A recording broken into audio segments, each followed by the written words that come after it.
हरियाणा कांग्रेस की वरिष्ठ नेता और पूर्व केंद्रीय मंत्री कुमारी सैलजा ने जनता टीवी से खास बातचीत की है। चिंतन शिविर में कुमारी सैलजा ने कहा है कि समय के साथ साथ बदलाव बेहद जरूरी है और उन्होंने कहा कि चिंतन शिविर में एससी, एसटी, ओबीसी महिलाओं के हिस्से के संदर्भ में भी चर्चा की गई है। क्या कुछ उन्होंने कहा वो भी सुन लेते हैं।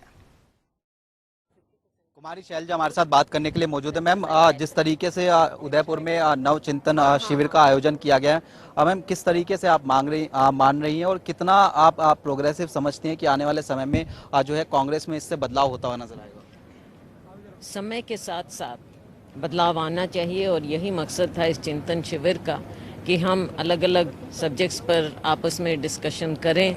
और मैं जिस ग्रुप का हिस्सा हूँ, सामाजिक न्याय और सशक्तिकरण, उसमें हमने एससी, एसटी, ओबीसी, माइनॉरिटीज़, महिलाएं, इन सब के बारे में बहुत अच्छी तरह से विचार विमर्श किया है। बहुत अच्छे सुझाव आए हैं और इसमें एक मेन बात मैं कहना चाहूँगी कि हम एडवाइजरी काउंसिल की बात कर रहे हैं जो कांग्रेस अध्यक्ष को एडवाइज करेंगे इन सभी बातों के बारे में कि कैसे हम और ज़्यादा इंक्लूजन लेकर आएँ। तमाम वर्गों को कहीं ना कहीं साधने की जो कोशिशें हैं वो की जा रही हैं।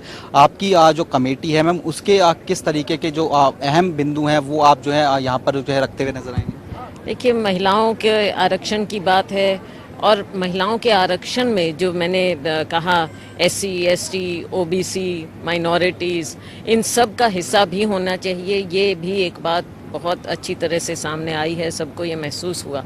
और इसके अलावा जो ये कैटेगरीज हैं, इनके अंदर भी जैसे कुछ जातियां ऐसी होती हैं जो अभी उभर कर नहीं ऊपर आ पाई हैं, तो उसके लिए डेटा कलेक्शन भी एक बहुत अहम मुद्दा है। डेटा कलेक्शन की भी बात होनी चाहिए। कास्ट सेंसस की भी बात कर रहे हैं कि कास्ट सेंसस का हम समर्थन करते हैं, वो ज़रूर होना चाहिए, वरना ना कभी न्यायपालिका से न्याय मिल पाएगा, ना सामाजिक न्याय मिल पाएगा। इसलिए कास्ट सेंसस भी होना चाहिए और हम पार्टी के अंदर भी हमारा प्रयास होगा कि डेटा कलेक्शन हो जिसके आधार पर हम कांग्रेस पार्टी को इसमें एडवाइस कर सकें और बता सकें कि हम कहाँ पर क्या कर सकते हैं। हम एक चूंकि ये राष्ट्रीय चिंतन शिविर है, लेकिन हरियाणा के अगर परिप्रेक्ष्य में देखें कि नई टीम का डेवलपमेंट हुआ, मैम अलग अलग राज्यों में हम देखते हैं कि किस तरीके से जो मनमुटाव है वो भी देखने को मिलता हुआ नजर आता है। तो यहाँ पर आप क्या लग रहा है कि एक नई कांग्रेस जो है कहीं ना कहीं बनती हुई नजर आएगी और नई रूपरेखा जो है तय होती हुई नजर आ सकती है? देखो, कांग्रेस पार्टी को मिलजुल कर आज ये जो चिंतन शिविर हुआ, आपने देखा 400 से ज़्यादा लोग पूरे देश भर से आए हैं, हर राज्य से आए हैं, चाहे युवा हैं, चाहे महिलाएं हैं, चाहे अलग अलग और कैटेगरीज हैं। सभी लोगों ने आकर एक बहुत अच्छे सौहार्दपूर्ण और फ्रैंक डिस्कशन में बातें की हैं। इससे बहुत अच्छा एक संदेश लेकर जाएंगे अपने अपने राज्यों में और ज़मीन पर कार्य करें, कार्यकर्ताओं को हम विश्वास दिलाएं। ये सारी बातें यहाँ से निकल कर आएंगी।